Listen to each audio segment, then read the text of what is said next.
Horrible images of the most vulnerable, disabled and elderly residents living in unsanitary and unsafe conditions inside an unlicensed group home. We told you about the case in September, and it made us really want to dig deeper here. Tonight, Channel 2 Investigates is revealing an underground industry of unlicensed care facilities all across the Houston area. Investigator Mario Diaz has some tough questions for one hospital system that sent people to live in places like that.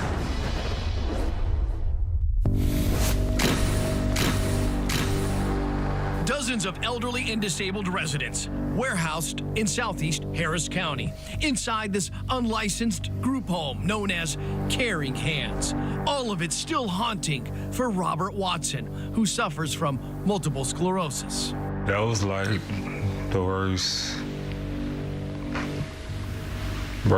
time of my life ever.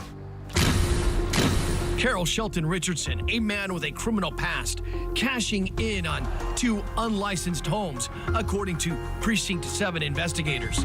Watson claims Harris Health System placed him there in April after he was released from Ben Taub Hospital. They said they was going to give me a list of places to go, but they didn't give me a list, they just sent me to the place. We were very disheartened to hear about the incident that happened in the news. Amy Smith of Harris Health says the agency made changes after Richardson's House of Horrors was exposed. We removed any information about this gentleman's facilities from any of our communication to our patients and their families. Caring Hands was unlicensed, so the big question remains: how does a hospital system allow for these homes to end up on their list?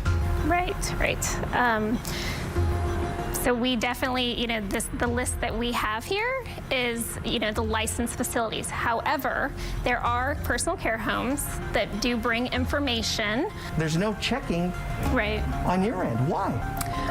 So I will say that is, to me, in all of my care management experience, with the number of personal care homes and skilled nursing facilities, it is virtually impossible. It's a terrible, terrible oversight, Mario, and we've got to fix it now.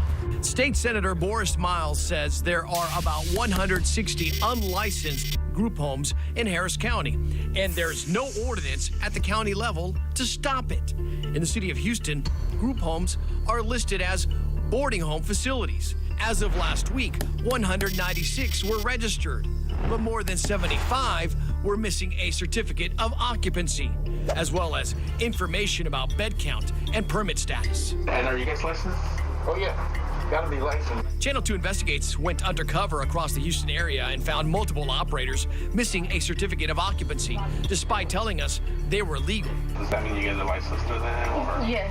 Without a certificate of occupancy, the city says work needs to be done. Bottom line, it doesn't meet safety standards. How long will it take me to actually establish an unlicensed group home in a neighborhood like this? That can be set up in a day. Adele Givens is a licensed operator. She says unlicensed homes can pop up fast. From there, rogue operators establish relationships with hospital caseworkers who then push patients to the unlicensed facilities. You may have a gift card or get different things that you're going to give in order to receive the clients that you're getting from them. I think that there may be some kickback situations going on. Miles plans to draft legislation during next year's session to hold bad actors accountable. If I were you, I'd start running like cockroaches do, because we're coming after you. Watson believes accountability in his case should go further.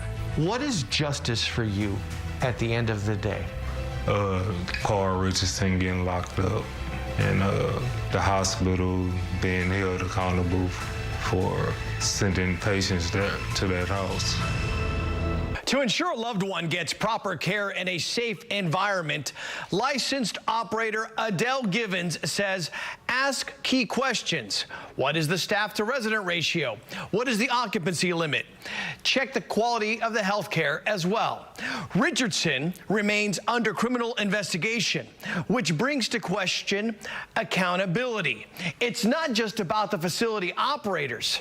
You can watch that part of the story right now in the Investigate section of click2houston.com. Mario Diaz, Channel 2 Investigates.